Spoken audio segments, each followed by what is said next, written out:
Hello, guys. Welcome to the Last Ball Drops Wimbledon edition. Of course, we had this show at Roland Garros. As you probably know, it's going to last until fourth round quarters or something like that. Today, of course, it's as you can see, it's me and Vanch, and yeah, let's talk Wimbledon day one.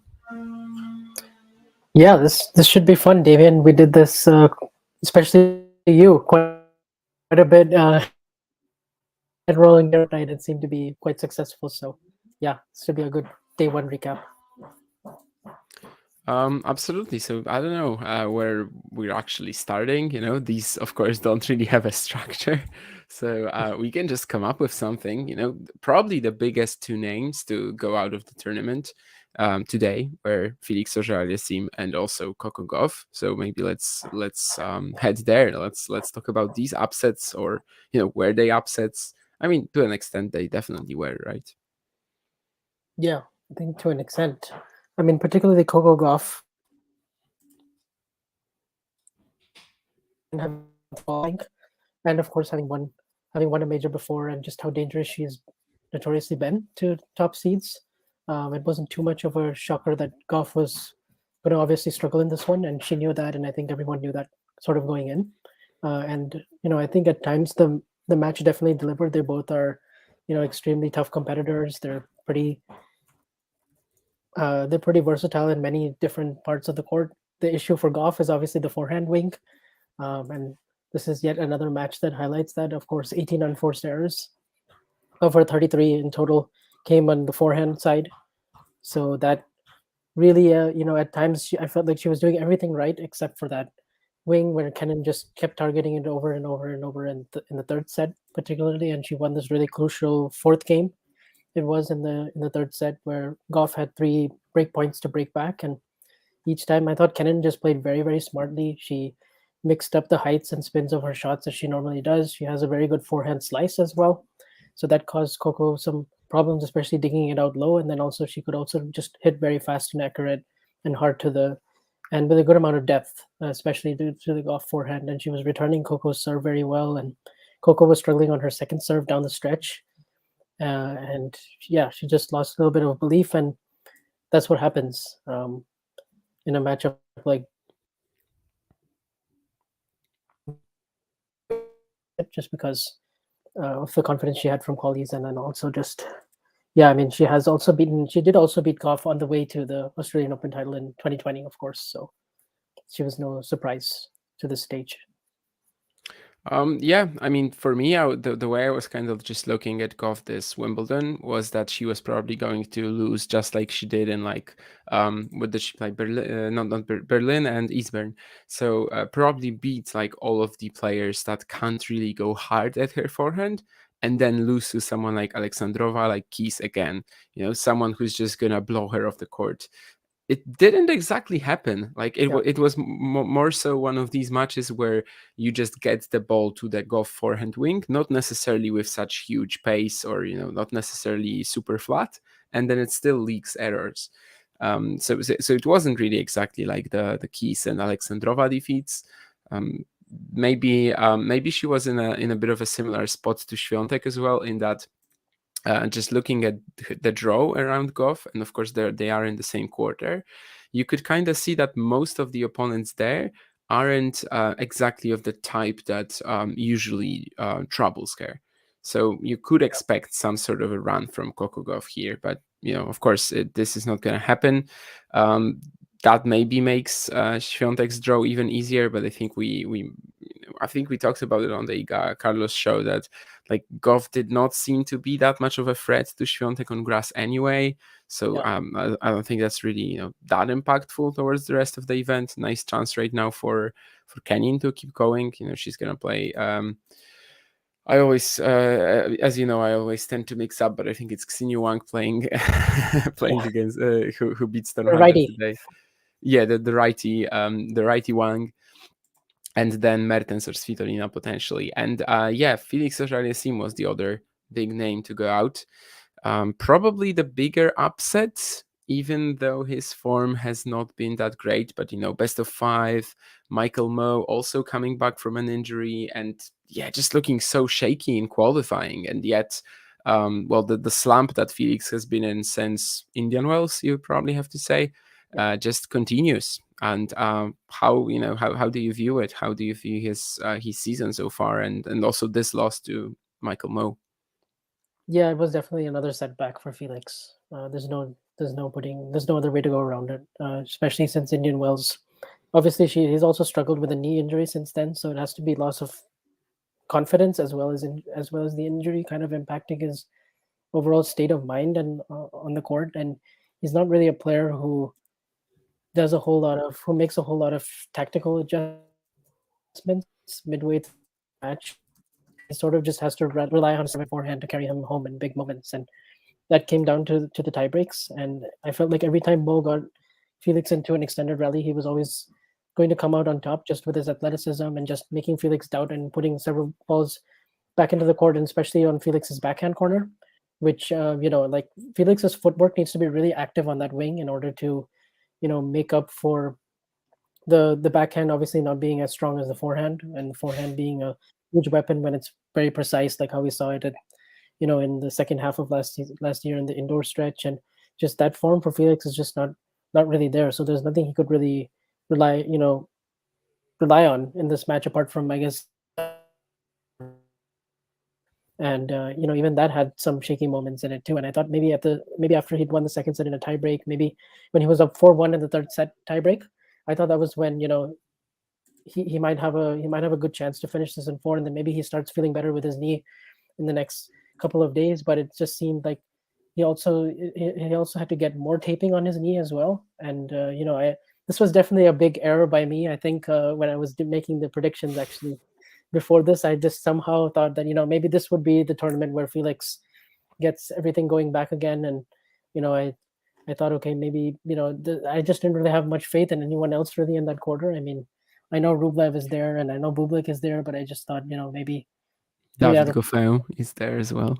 Goffin is there as well. And before this, obviously Kyrgios was there too, but like it was pretty predictable that he was going to withdraw. So, but I think nonetheless this is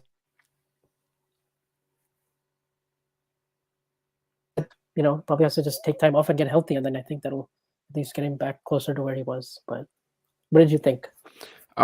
Yeah, for me, I have like really mixed feelings about FA right now. There's no doubt that last year he was like a top 5 player indoors in the second half of the year, maybe higher than that. And yet, just this year, basically any event he played, he just looked, someone said just in the chat right now that he is overrated. And I mean, you kind of have to agree with this. I mean, there are still so many glaring weaknesses, issues with the backhand, with the return, which also Ghosty is talking about. How he was barely winning. Yeah, he was barely winning first serve points against Mo. It's not even the backhand that was faltering today. The rally tolerance on the forehand was very poor as well. Yeah, just a terrible loss for him, I think. When I saw that it was Krajinovic at first, who was supposed to play Auger-Aliassime, I was like, okay, this is a match he should win. Then Mo, I mean, it just seemed like the same, right? Yeah. Never mind the injury issues of late, never mind the lack of rhythm. He also played pretty well in the exhibitions. So as much as... and I think that also kind of swayed me a little bit too, the combination of those two things. Krajinovic first round, and then also just, in the Hurlingham exhibition, I thought, okay, I mean, I know it's just an exhibition, but I thought, okay, maybe people, like you said, the rally tolerance was pretty poor. I mean, anything above 5 shots, I was like, okay, Mo is winning this. Yeah, that sounds pretty funny, Ghosty, indeed. But like, if you think about it, it was a pretty long stretch in the second half of 2022. It was like 2 months, let's say, or maybe like let's say a month and a half, where Auger-Aliassime was like a top 5 player. So I think it's still big enough. It was still big enough for people to start considering him as like a potential breakthrough this year. I don't know, be it a top 5 ranking actually, or like Grand Slam final or something. And yeah, he just never really looked close to making it happen. Even in Australia, when he was still healthy, he just got outplayed by Lehečka. And yeah, since Indian Wells, basically everything has just gone poorly for him. And yeah, it's a bit of a shame. And I feel like every single time Felix Auger-Aliassime is in the draw right now, we are looking at it and we're like, okay, this is a match he should win. This is a match he should finally, like, this is where he should finally get something going, and it just isn't happening. But yeah, I get why the exhibition events, even though we usually don't look at them as something that maybe should tell us much, I get why they kind of swayed you, because yeah, I mean, losing to Rublev in 2 tie breaks, beating Davidovich Fokina pretty comfortably. If anything, it just told us that he probably will be fine physically, which in the end, it wasn't really the case. Yeah. Yeah, Ghosty is like going at FAA pretty hard right now. I mean, we should also give him some time. Like, it's not. It wasn't just so the indoors last. He did also put together some good runs in the clay court season, for instance. I think Madrid and Rome and Roland Garros were all pretty successful for him, just relatively speaking, especially because he's a guy who kind of had more success when he broke through on clay in Rio in 2019, and then after that, all of his success has come on faster courts. But I think last year he showed that he showed a bit more, I guess, qualities of a top 8 player throughout the year than he'd ever done. So there was reason to believe that he could make that next step this year. And like you said, a Grand Slam final would not have been unrealistic to expect this year, especially at Wimbledon or the Open or even Australia. Australia was a goal to go further when he was healthy, and I did really think Indian Wells was going to be some kind of a turning point maybe in a season, and just ended up going all south since. But maybe he can have a better US Open, and then now I think he kind of needs it really badly, because then he's going to really plummet in the rankings, obviously, post US Open, even if he does well. We have not, Matthew. We basically just started talking about Coco and Felix. There's this saying that you shouldn't really kick a man when he's down. So I think this is maybe where we can finish it off when it comes to Felix and Coco. I mean, both are clearly extremely hyped. I saw a lot of tweets about Chris Evert talking about Sofia Kenin playing the best match of her life. Yeah, that was crazy. That was to beat Gauff, and in general, just praising Gauff for basically anything she does. Like, for example, the handshake, which from what I saw was basically just a normal handshake, like whatever you do after a loss. But yeah, the hype is amazing for both of these guys, but maybe at some point it's actually going to start dying down, because it clearly, at least right now, they just can't really match it, and they still have so many issues to actually fix before they can start winning Grand Slams. We see a lot of youngsters lower down the rankings who just are way more complete at the moment. There are so many results today that I don't even know where to head. I don't even know what to talk about. Matthew wanted to talk about the mullet men, which I'm assuming is going to be JJ Wolf, right? Unless someone else grew a mullet recently. And of course, JJ Wolf today beat Enzo Quacoin 3 sets. Can we really say much about that? Both guys have pretty good serves. So I think it's good for Wolf to come out of that in 3 sets. I was probably expecting him to be dragged into a bit of a battle by the Frenchman, but now he's going to play Alexander Bublik, and that looks like a real cracker of an opening round. And of course, we talked about on the ATP draw preview yesterday that with Shrihari, we talked about Bublik having a really tough draw.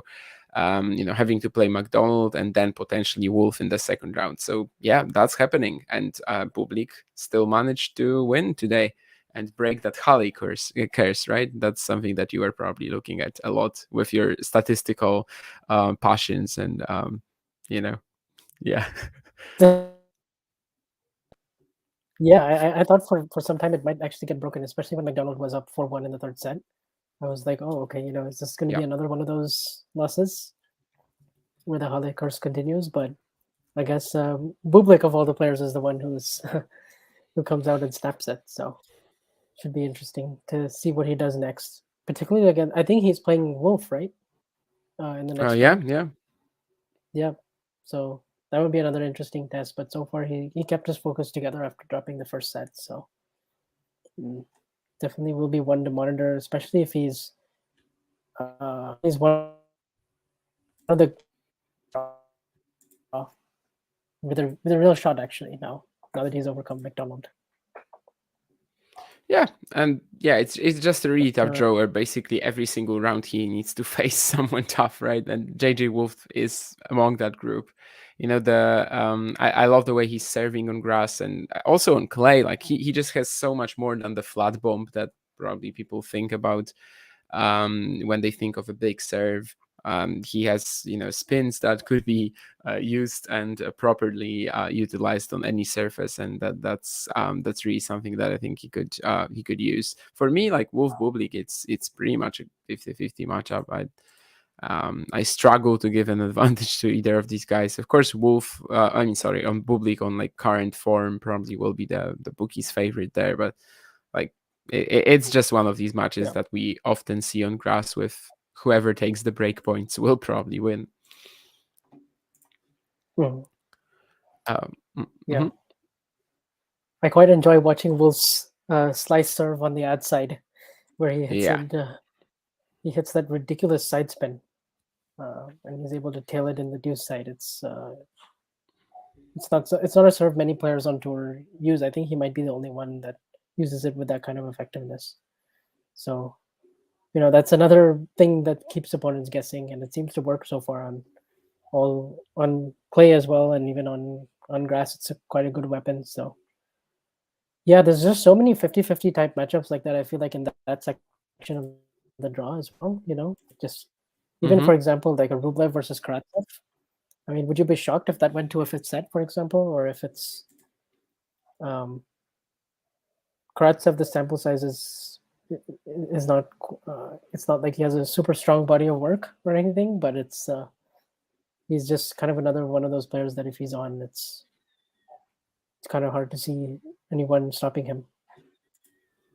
Yeah, and I feel like everyone is kind of sleeping on Rublev just because, he's just average on grass, I would say. Of course, average is still, like, his base level is still very high. It's just that he doesn't really have the upside he even sometimes has on other surfaces.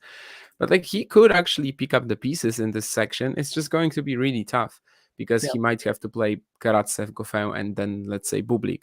I guess Auger-Aliassime going out kind of opens it up for Bublik or Wolf, but yeah, Rublev Karatsev, I also wouldn't really say that Rublev is like a prohibitive favorite in there.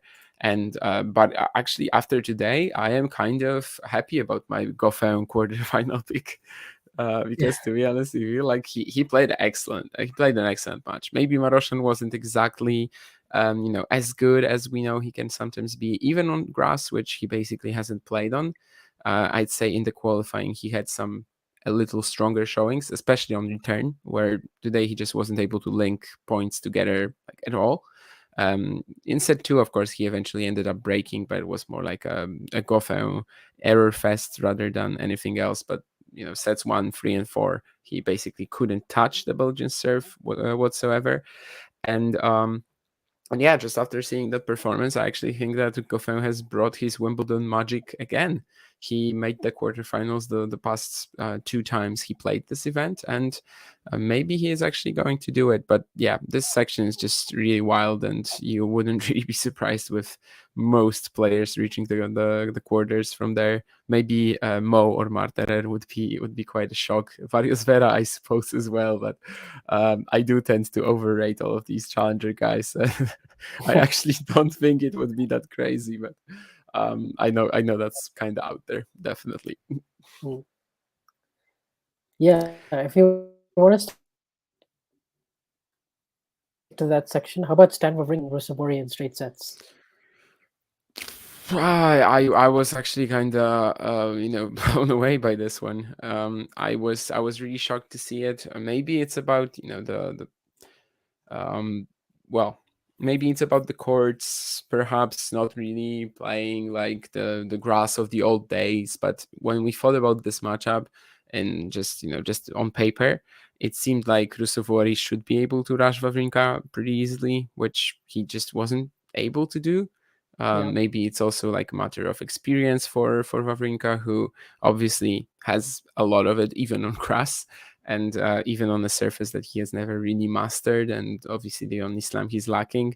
But yeah, to see him do it in 3 sets, it was really quite wild, and a fantastic result for him. Playing Echeverry or Zapata Miralles next, if this time we're not going to get Wawrinka Djokovic, then I don't know where we are going to get it, because a few times this year already they've been kind of close to it, right? There was that Belgrade Banja Luka situation where Wawrinka blew the match against Van Asch, and he would have played Djokovic. And there was also Rome, was it? Or there was also another. Was it Echeverry, I think? Or was it? I don't think so. Maybe it wasn't Rome after all. I remember 2021. No. It was Rome, but he lost to Dimitrov in the second round, and then Dimitrov played Novak. Yeah. Ashley says best player Goffin today, and I think she might be like, there are a lot of right answers to this question that no one really asked, but definitely I think Goffin is among them. So I would second that. Diego Schwartzman opening up a bagel factory. Kecmanovic. I think he plays. I don't even know what to say. That was not on my bingo card for sure. Exactly, yeah. To see him do it like this, it should have been easier. Even he was choking extremely hard, which is understandable given that he hasn't really been winning matches this year. But neither. It's not that I thought that Kecmanovic was that strong, but he's had some decent grass results, and just doesn't seem like Schwartzman will regain his mojo before he actually plays a few South American challengers later in the year. That's how it seems like to me. But somehow he actually is getting wins on the grass. Like some random glimpses here and there. Yeah. Yeah, he had that. Somehow he's winning matches on grass, right? Which was like in straights as well. Crazy. Yeah. I don't really understand how it happens. I don't really understand Diego Schwartzman's results right now, but he's getting these wins. He's getting them. What else? I guess we also have some matches on the men's side that were suspended. Most notably, obviously, the Fritz match, which is at 3-2 in the fifth now, and there was a stretch there where Fritz lost 6 games in a row from 2-all in the second set. He won the first set 6-4. Played a very good game to break. I watched that to win the first against this is against Yannick Hanfmann, the player who beat him in Rome, of course, and has been in quite good form late of quarters in Rome, semifinals just last week in Mallorca, and obviously he beat Tsitsipas, he beat Rublev, he beat Fritz, all in the last 1 or 2 months. But in this match, I thought Fritz was playing pretty well, and then it was 2-all in the second set, and then out of nowhere, Fritz's first serve deserts him a little bit, and Fritz is a player who really needs that first serve, I think, to work on shaky as of late, because every time Hanfmann was able to connect on the returns and get really aggressive and just bother, rush Fritz and just hit behind him, and Fritz just looked very uncomfortable for a good 2 sets from basically 2-all in the second set, and he honestly even had chances. He even had 3 break points to get a break in the fourth, which would have then probably put the match away, right? But Fritz did well, I think, to steal the fourth, but it really did feel kind of like a steal at the very end, and the match is really hanging in balance now, and it's being postponed to tomorrow. I think we both said that if Fritz gets the fourth round and potentially meet Sinner, but it still remains very much a question: is he going to actually win this match? So. I mean, honestly, Ashley also says that, sorry, not this comment, that he looks very lost, and I would second that. Sometimes I just look at Taylor Fritz and I'm like, okay, like grass isn't his surface at all. He just doesn't feel comfortable on it. He would actually like a maybe more predictable higher bounce. And yet, of course, he's had so many good results on the surface, winning Eastbourne twice, making the Wimbledon quarters. So it's a bit of a paradox for me. But yeah, this match against Hanfmann, most of the time at least, he definitely looks kind of lost. I still think, and this hasn't really changed, that if he actually beats Hanfmann, he's gonna make it to round 4 at least, just because the draw kind of opens up for him after that. But yeah, Hanfmann is a nightmare in the opening round for sure. And that moment that you mentioned, if Hanfmann doesn't win the match, this is probably what he's going to regret, 2-all in the fourth, and for the love advantage that he had on Fritz's serve.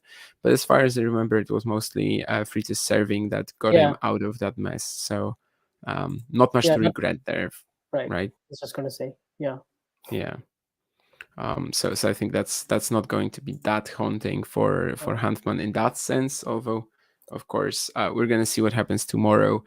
Kind of unclear, like who this helps when it comes to the rain delay and not the rain delay. Well, it was caused by the rain delay, but when it comes to the darkness, The darkness. yeah, coming in at 3-2 up in the fifth, when from Fritz's perspective.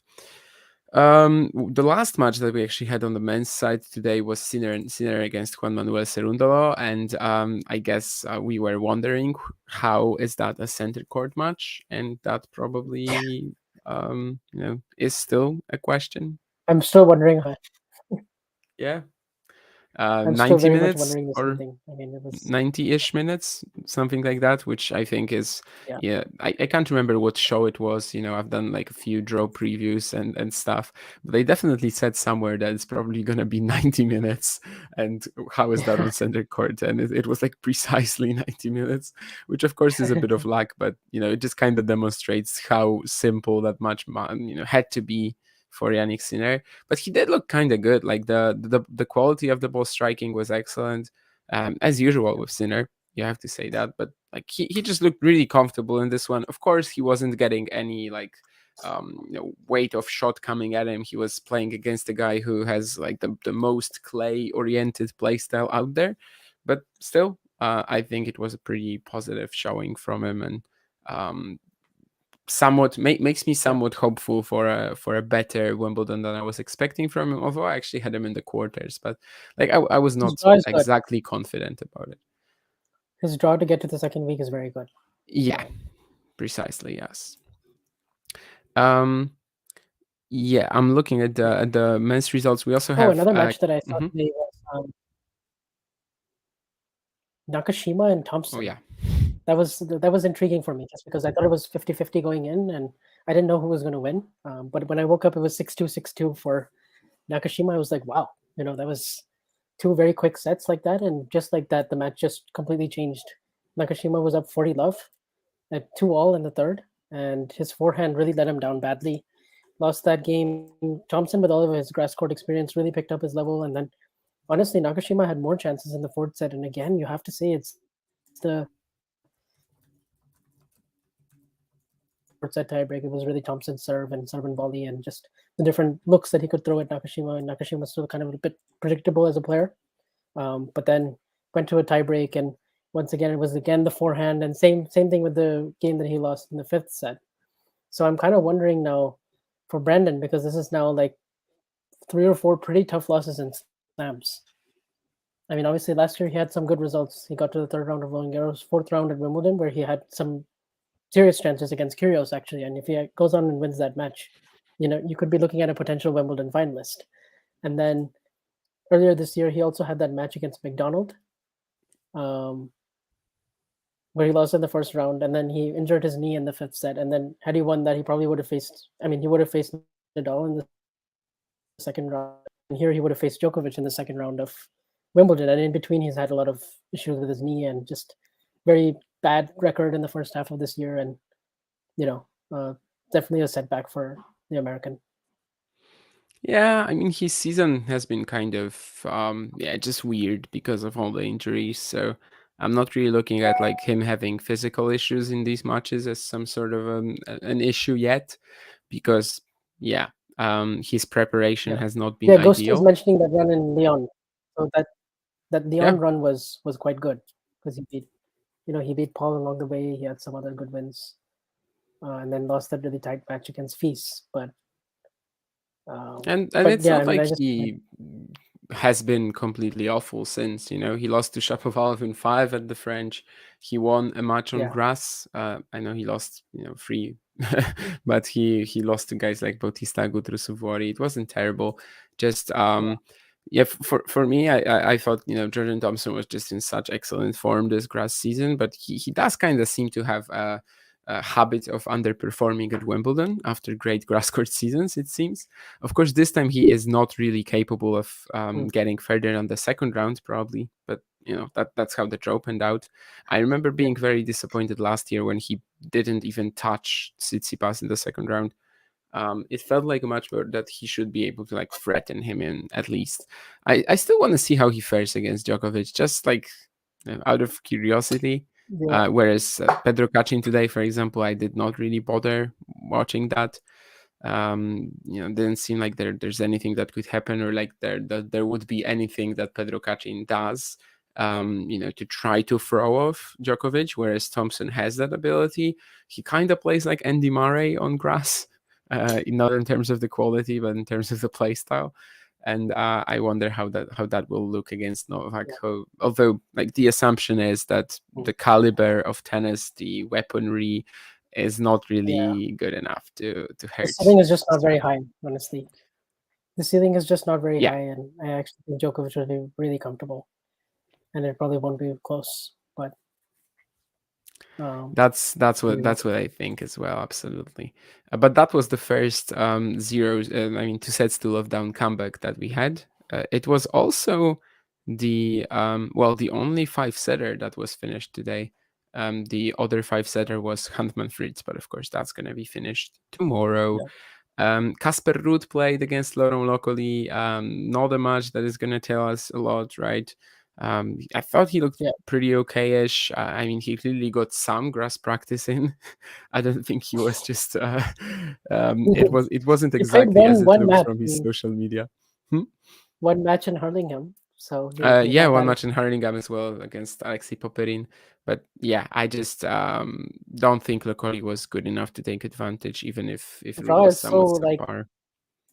The draw is so wide open that I feel like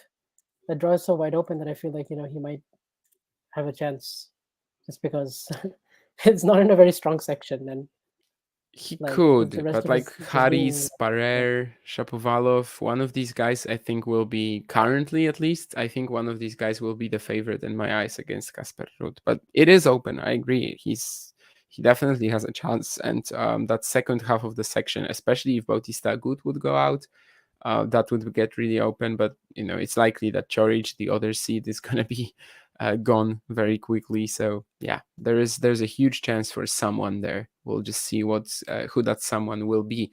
Denis Shapovalov was one of the popular picks to do it, but he's down a set to Radwan, but we'll see if he we'll see if he recovers. That would be a disastrous loss for the Canadian, I think.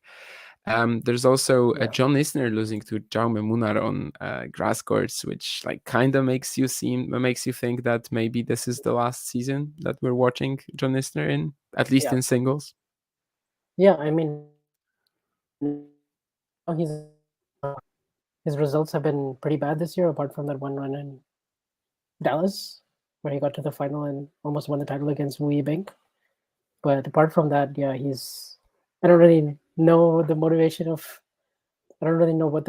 is if he's going to keep losing first round of these tournaments. So you got to think. He's like 38 now.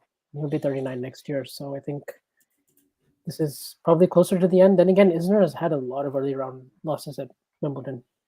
The only one that stands out is that run that he had in 2018. But apart from that, were they to like Jaume Munar type of players? I actually have to check that. Like I'm gonna tell you guys, but like let's say maybe after that semi, right? Had a good match. Jaume Munar had a good match against Norrie last year at Wimbledon, where he was 2-1 up, and he was still like 1-10 on the grass before today, I think. And that was the one win that he got was against Monteiro and at Wimbledon last year. But anyway, let's say since that semifinal in 2018, Isner was losing to Kukushkin, excellent grass court player, Nishioka, that's a rough one, I guess, and also Sinner, of course, last year. But last year he actually played very well at Wimbledon. Perhaps not the best conditions actually for him, even despite the big serve, but like the whole season, right? The fact that he only has one event where he progressed past the first round, it is kind of shocking. Even if when he's not one of the guys who like physical decline hits him very quickly, obviously with the big serve. you've seen how long Ivo Karlovic was able to keep it going, and it's to an extent a similar style. Of course, Isner is much better off the ground and I isn't think a as better much litmus as test. focused. I think I think we might have a better idea after Atlanta, actually, this year. If he goes out, like crashes out Yeah. early in Atlanta, then we'll be like, okay, that's Newport as well, if he's playing it. yeah, maybe I guess Newport. he must be.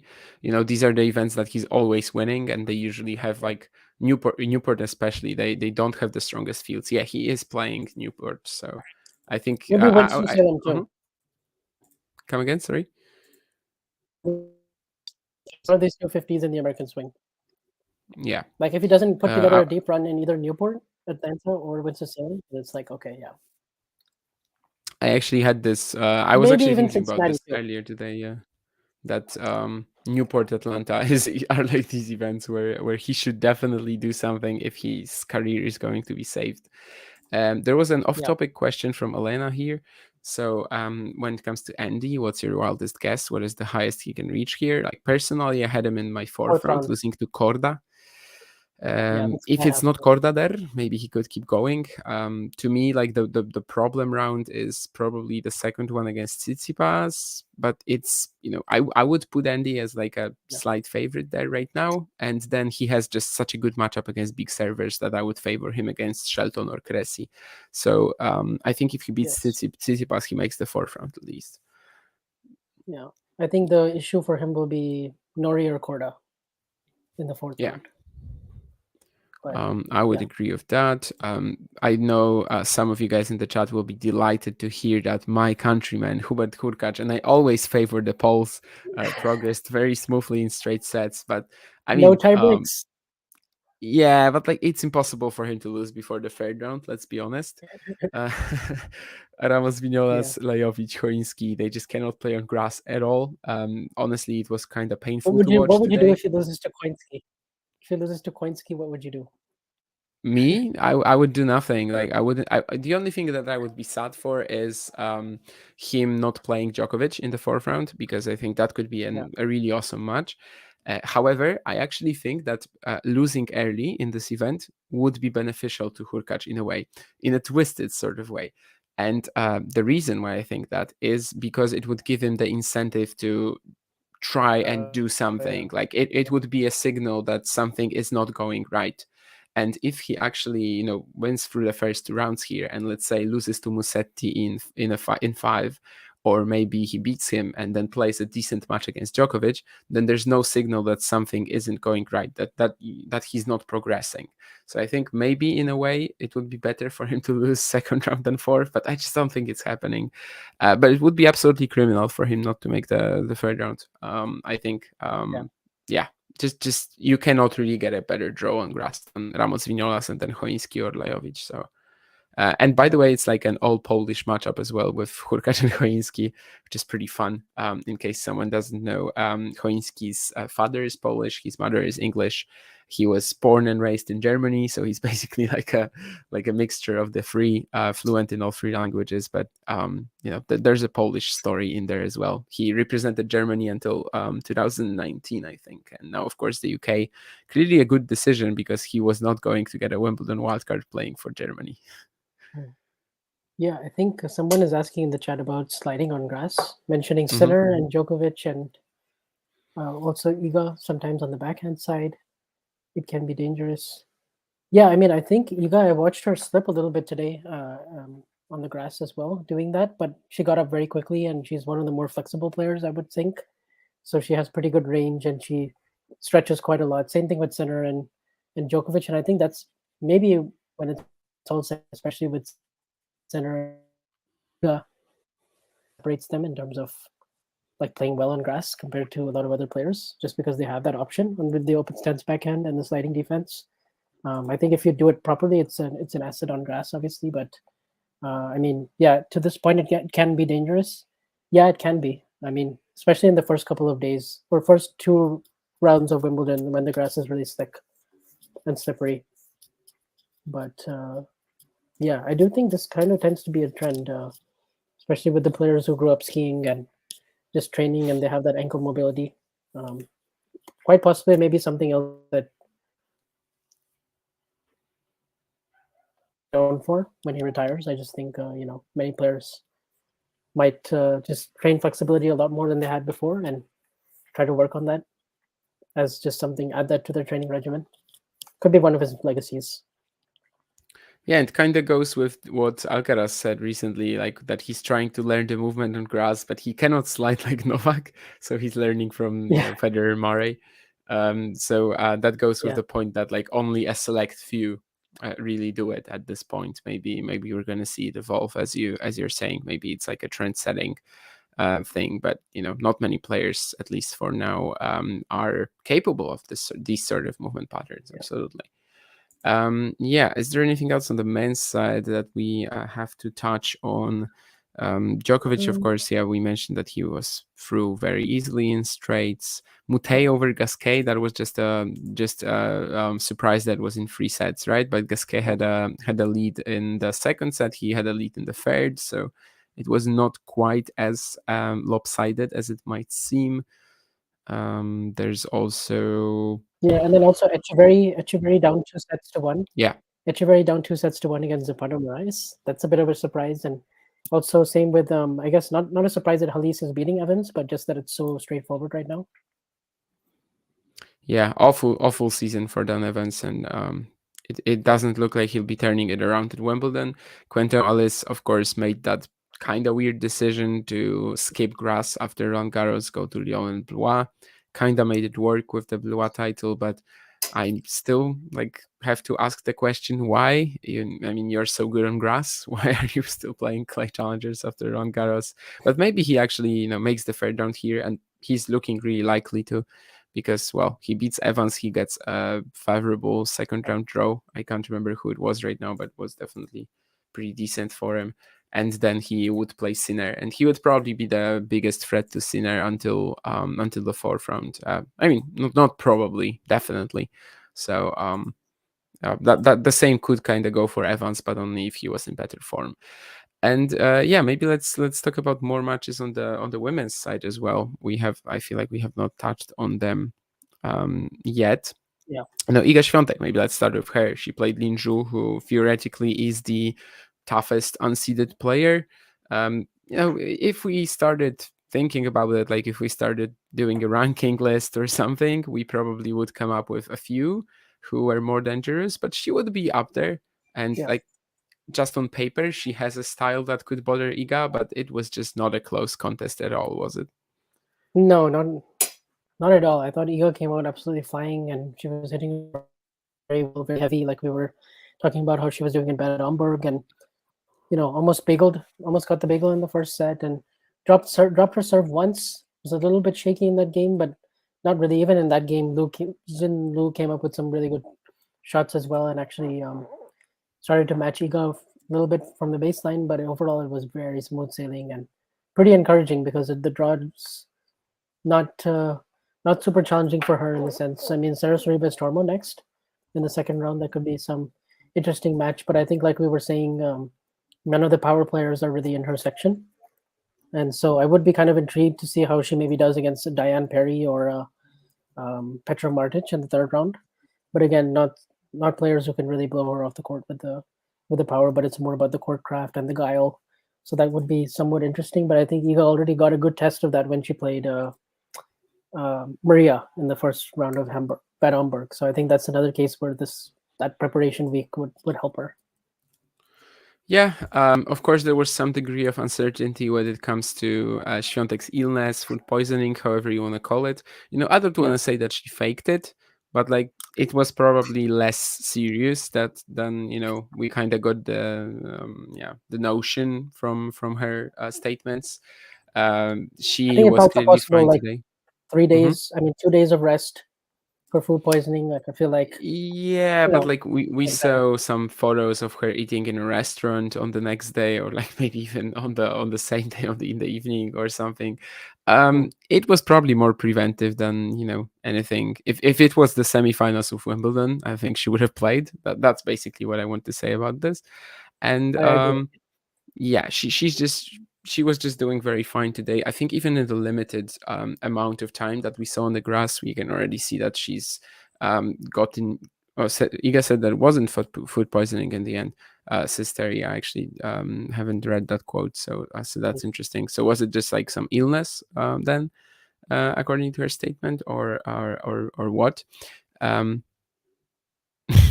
Yeah, but anyway, of course, let's kind of leave that topic there. And just today she was just as good as in Bad Homburg. Looks like the serve will be a weapon.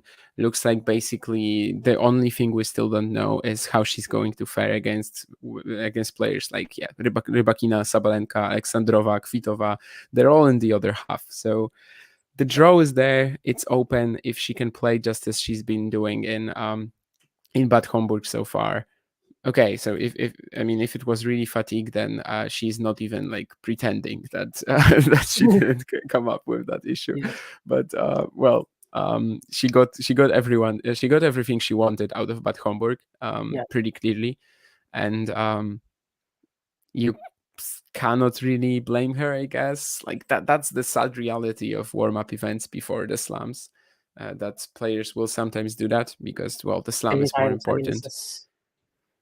Yeah, but she clearly looks really strong. Like so many examples. Mm-hmm.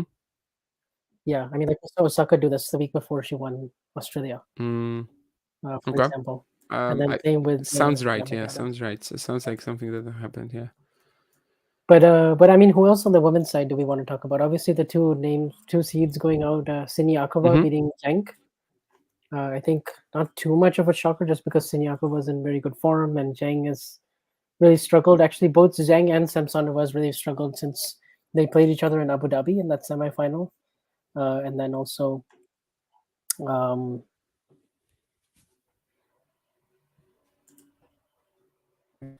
Bogdan. That's definitely not a result she would have wanted. Especially because of the way that she lost it as well. Just so many errors. I think like 46 unforced errors in total in the match, and she had leads in the first set, and then in the second set tiebreak she was up 3-1, and then lost 6 of the next 7 points, and a lot of errors off her forehand, which is her kind of a shot that should do well on all surfaces, kind of like Cerundolo on the men's side, but. Yeah, and I also noticed the past 2-3 months that she's been wearing some taping like just below her knee. Like it's not like on the knee, further down in the leg, but it's I'm not sure if that's some kind of a niggling injury or it's too serious. I don't really think it is, but definitely the form has not been good since she didn't win that match in Abu Dhabi against Bencic. Yeah, I mean both Zheng and Samsonova were probably like some of the more popular next top 10 breakthrough picks. I still think they might do it at some point eventually, especially Qin Zheng. Perhaps less certain about Samsonova, but for Samsonova, I think especially a disappointing loss, just because a player like Bogdan, who played a very fine match and like was really making her work to win the points. Still, if you're Samsonova, you have that huge serve, that flat forehand, which sometimes when it was just working out, it was just beautiful. It was piercing through the court in a way that that Bogdan just had nothing to say against. But at the same time, as you said, 46 unforced errors in 2 sets. Sometimes that's okay, but in this particular moment, of course, it really wasn't in this particular match. And very disappointing couple of months for her, for sure. And for Zheng, I think it's slightly more okay, just because she really seems like she hasn't perfected the grass movement at all yet. I remember it was like that last year too, and then at Wimbledon she was a bit better than expected, because she had some awful matches in the warm-ups, and then at Wimbledon she actually won 2 of them and came really close to Rybakina even in the third round. I mean, it was straight sets, but she was keeping up with her. And then I was sort of expecting something similar this year, that maybe in the warm-ups she wasn't perfect, but then again she also lost to Kudermetova, she lost to Pegula, right? So extremely tough opening draws. Some of these like quirks that we get because of the WTA system being so broken and how strong the WTA 500s are. That Qin Zheng, a player ranked in the top 30, had to play Kudermetova and Pegula in the opening rounds of 2 consecutive events. But yeah, I actually picked Siniakova earlier today when I was doing the WTA brackets. Just had like 10 minutes to spare, and decided, okay, I might do the WTA bracket as well. And I picked Siniakova just because she has such amazing grass pedigree,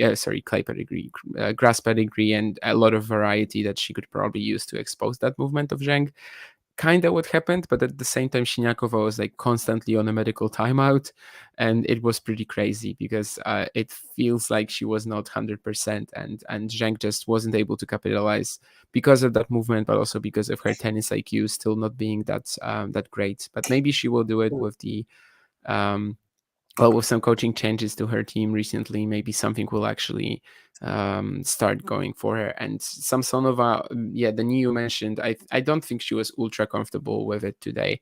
Like, I don't think it was like a clear injury or something like that, but I don't think she was fully comfortable moving, which certainly made it a bit more tricky against someone like Bogdan, who just makes you I know what play. you mean. Yeah, especially when she was stretched out even a little bit on her forehand. It definitely seemed to.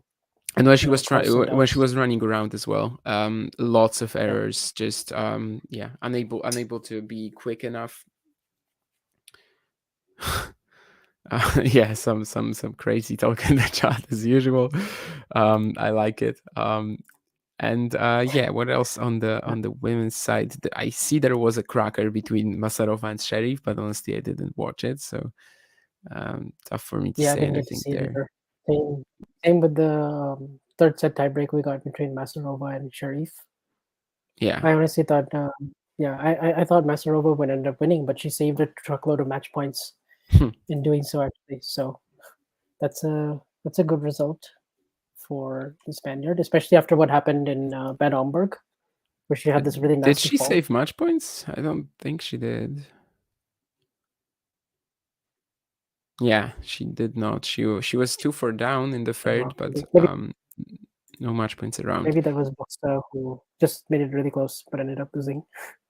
I think it was Lauren Davis who saved match points against Pegula in the second set. I don't know if that's what you're referring to, but maybe. I don't know. I think. Buxa Rakimova. I forgot about that Rakimova. match. Oh, you're right. You're Yes, right. You're yes. right. Yeah, it was Kristina Buxa saving 4 consecutive match points. I missed that match completely. I actually I didn't even know she saved this many. There was also Kudermetova against Kanepi, which was a match that I think was an exciting follow, mostly because of Kanepi's reputation as a giant killer, and just how good she is against high-ranked players at the slams. But all of these stats usually go like we usually mention them when it comes to top 10 opposition, and Kudermetova is just 12, so maybe that's why Kanepi wasn't able to prevail. But no, I mean that's obviously just a joke, but I definitely thought that Kanepi played an excellent match, but Kudermetova had to show something, had to be there with the level already in the opening round, and I think she did exactly just that, which kind of makes me think that she might be going very deep here. And I think a lot of people just think that the winner of Kudermetova Vekic in the third round, which is a potential third round match, the winner of that could go extremely far in this event, and perhaps even as far as the semifinals, since that quarter is not that strong other than these two players. Garcia and Pegula, the seeds are somewhat vulnerable. Yeah. I hovered over that for so long in my predictions. Vekic versus Kudermetova. And what did you go for? For Vekic. But, it could easily be Kudermetova. Like, it wouldn't surprise me at all. Yeah, I was... Because, like you said, I mean, especially Pegula with her not being in great form as of late. Garcia, of course, struggling throughout the year. But, even today against Lauren Davis, I thought that was a match she should have finished off in the second set. Ended up kind of having to play an extra one, and then we'll see if she beats Buxa really convincingly or something, and looks good in terms of getting to the fourth round. I thought actually Samsonova might be a threat if she got. Clearly, that's not the case anymore. Maybe actually be an opportunity for Pegula, but We'll see. Yeah, Samsonova going out definitely Since she's not been tested. clears up the situation in that section too. And me, when I was doing the bracket, I was instantly like hooked on the idea of Kudermetova to the semis. However, when I actually got to the third round, I had to think twice about it for sure. And it probably wasn't twice. It's just how the saying goes. It was like thrice, 4 times, 5 times, 6 times, and then eventually I decided to stick with my pick. But basically I'm saying that the winner of Kudermetova-Vekic will reach the semis, not that Kudermetova will reach the semis. But of course, that's the nature of bracket predictions, that you actually have to choose. Just like I think I'm saying that the winner of Greek Sporfučović will make the 4th round or the quarters, but you cannot do that. You cannot do that in the bracket predictions. So sadly, you have to go with something at least. And a couple maybe other results couple of other results that went the other way from what I thought they would. Bencic against Swan. I thought that was a potential upset maybe for Bencic, just because of time away.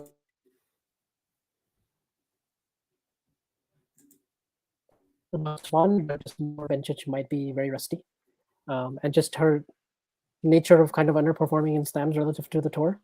I thought maybe this would, and the crowd getting behind Katie, I thought that would that might be, although combination of those things might be enough to get an upset. But actually Bencic held up pretty well and won it pretty convincingly in the end. And then I actually thought Katie McNally would be a dark horse at this tournament just because of her game style. Yeah, I thought she had a chance in that draw, especially with Kazakhina going so deep last week. I thought maybe this was a chance for her to. She won 4 games against Jodiana Burge. Wow, that's a shocker to me as well. Yeah, I totally get what you mean. She has such an awkward style that should be amazing for grass. Yeah, me neither. But that's a complete shocker. Throughout the grass court season, I remember talking to a lot of people about Katie McNally and always saying that she should be getting way better results than she is on grass, and kind of not. Just don't understand how it happens. We also had Venus Williams playing against Svitolina, the big names, but the match itself was kind of I guess the main point was that Venus slipped, and from that point onwards had some issues with her movement. Well, more issues than with her movement than usual, but it wasn't really that close from the get-go, I think. So, it's a bit of a shame. Thought. It was easier, able to finish the match, but it was. But the movement definitely seemed to be an issue at times, especially. You could see because she came out of the gates pretty quick actually and was striking the ball very, very cleanly. And it was Svitolina who was more tentative and passive. And then once she slipped at 2-love, I think she also had a game point for 3-0. But when she slipped at deuce and then eventually got broken, I was just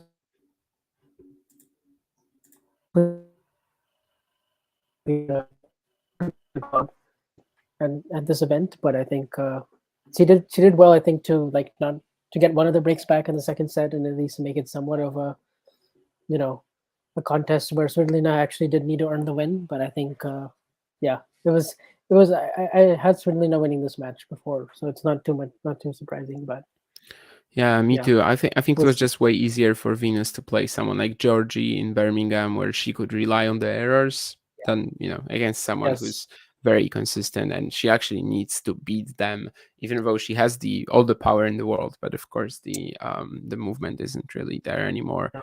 Maybe it's the last time we saw Venus Williams at Wimbledon, but she's now saying that she might. Mm-hmm. Yeah. She's now saying that she might play until she might just because she was saying she might. Yeah, that's what she said, because she gets insurance benefits and she apparently needs those. Yeah, that was her comment. I mean, it was funny, it made me laugh for sure.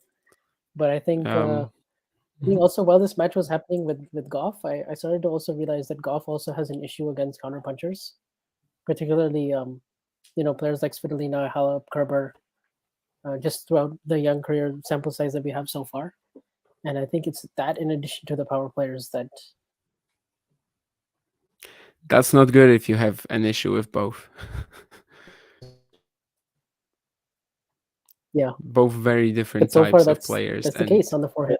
So.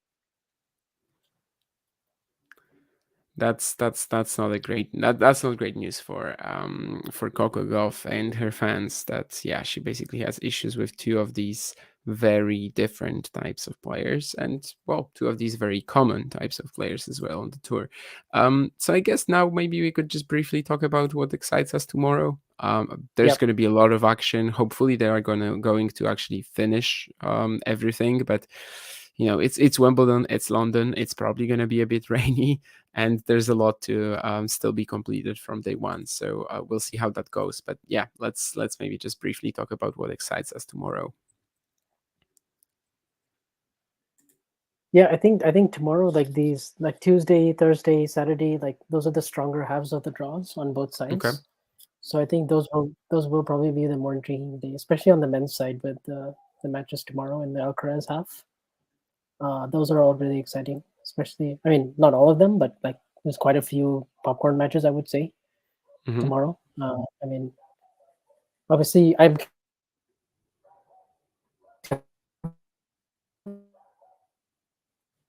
so Sonigo, that's maybe a match to keep an eye on, just because like, and then Fuchsovic Greek Sport, like you said, the winner of that is going to get to the quarterfinals according to you. So that's definitely a match you'll have your eye on, and that's an intriguing match to watch. Hopefully a 5-setter in the making. Obviously, Garcia.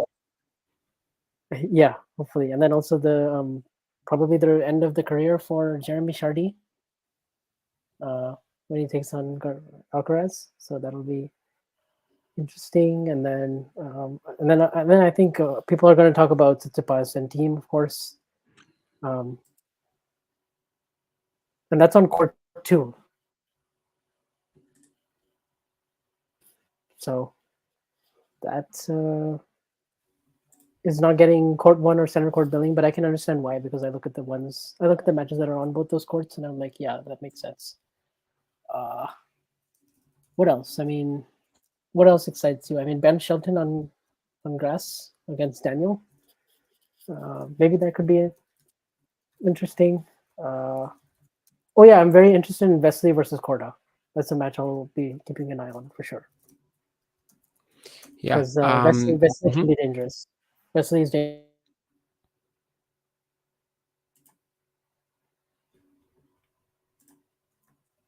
before. Absolutely. Fucsovics Greek Sport, as you said, this is what I'm really excited for, but also to see whether Arnaldi cleans up Carbaez-Baena as quickly as I think he should on grass. Medjedovic playing against O'Connell, whether he's serving from the qualifying continues and he actually grabs his first slam major win. That would be a super exciting a prospect, I think. Husler Vatanuki, another 5-setter in the making, and I'm really eager to check out who's going to play. Well, potentially play Zverev in the second round, and I think that's also one of the matches that I basically cannot split them. I didn't actually flip a coin, but I was basically flipping a coin when doing that in my bracket. I didn't actually flip it, but yeah, Davidovich Fokina feels. I am hoping that it will be much better than Paris, and I think it should be. Yeah.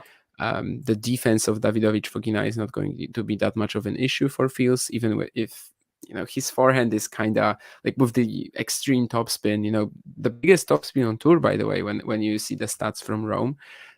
It's not necessarily that well suited to grass, but he's probably talented enough to know how to adapt, know how to make it more compact, how to hit it flatter, and when to do it as well, and when to actually go for his usual motion. I think he's going to figure it out.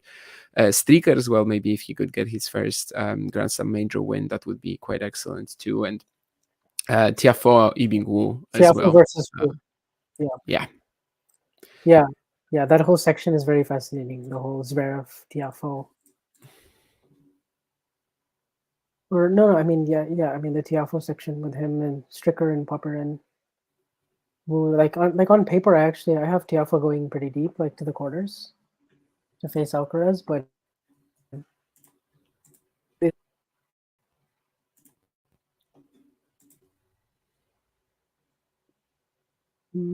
what about on the women's side? What excites you there? Let me look at the matches.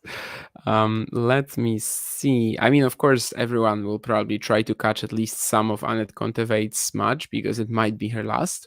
I don't know if it will be. Stefanini. It would be a pretty bad loss, but like we have no idea where Kontaveit is right now. So yeah, that one.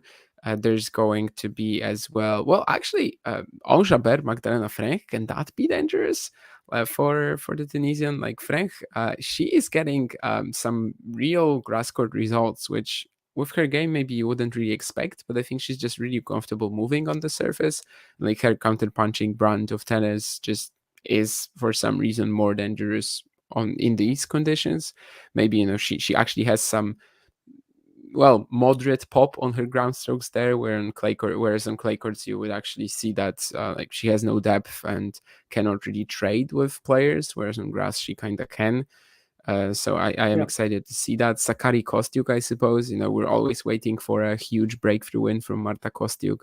I don't know if it happens here, but maybe. Definitely Muchova against Niemeyer. Both excellent grass quarters, both with Wimbledon quarters in the past, both capable of going deep here as well. Muchova the favorite, but still we haven't seen her in a while, and Niemeyer is for sure capable of that big serve, and yeah, just a huge game in general. Maybe if Alison Risk has gotten herself to some decent level of fitness, and her match against Paula Badosa could be excellent. Badosa, we've talked about it, but like this year she basically has been in really good form. However, she had to miss both slams, and she also had some really tough draws in like March, February. So she hasn't really been able to show it. But I still think that she might actually go deep at Wimbledon, even if she's just, if she just manages to get healthy. And Risk, of course, is like a grass court legend. And maybe the last one would be, just Mirandieva, because she's always fun, and I want to see how she does in the main draw. She was pretty excellent in the qualifying for the most part, so I think she should be fine tomorrow against the lefty Wang. Yeah, those are all good shouts. I would also keep an eye out on Rogers and Rybakina. Just also because there's a lot of question marks around Rybakina and her illness, and also hasn't played since Roland Garros. I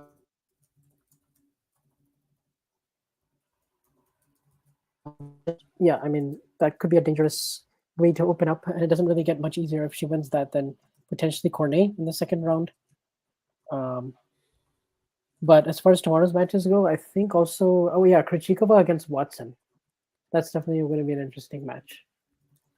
Just Watson with the experience and pedigree of having that match against Serena in 2015 maybe, but also just Krejcikova is a little bit more intriguing right now to follow, because obviously she won Dubai, and she had that one good week.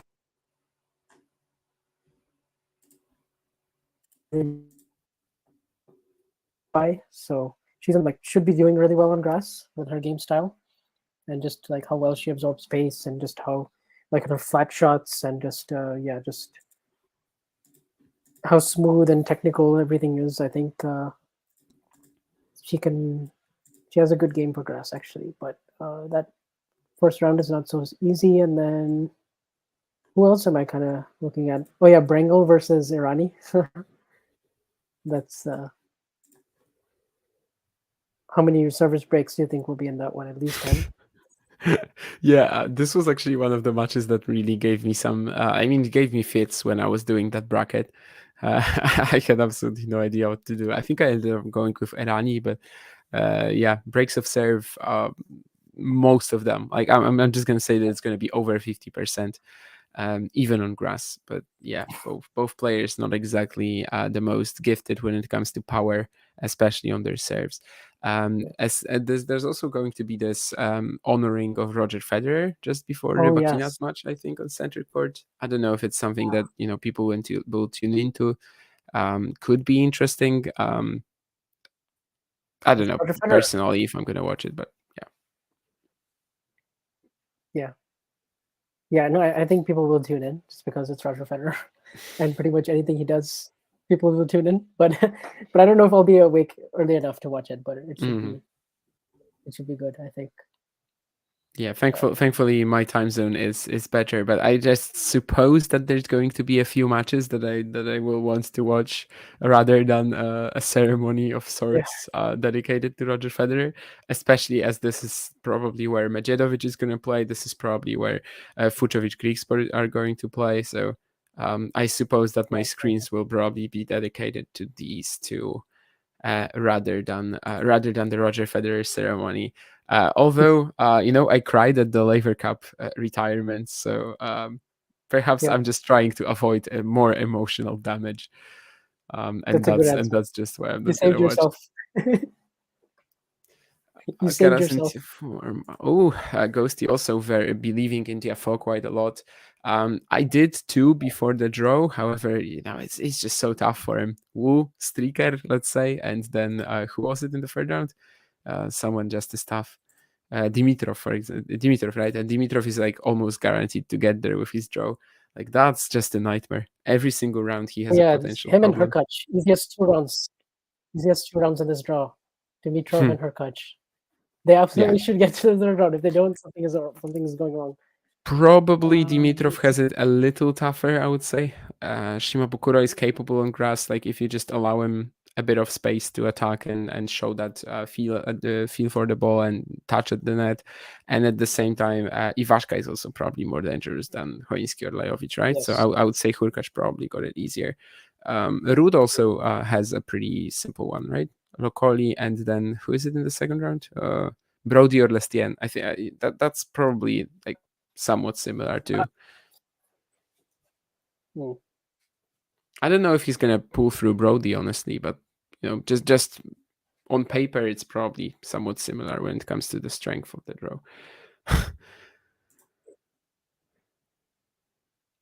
Yeah.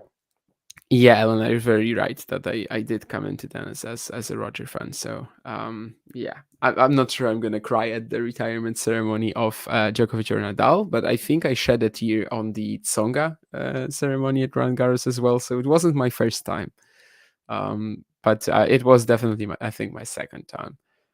Maybe the emotional impact of Djokovic and Nadal saying goodbye will actually be similar. But yeah, we'll see how their goodbyes look. If Nadal gets one, a proper one, if he can play a match, we'll see about that. Anyway, anything else that you want to touch on? Anything that we still haven't covered before we get out of this? No, I think we touched on all the big results really of today.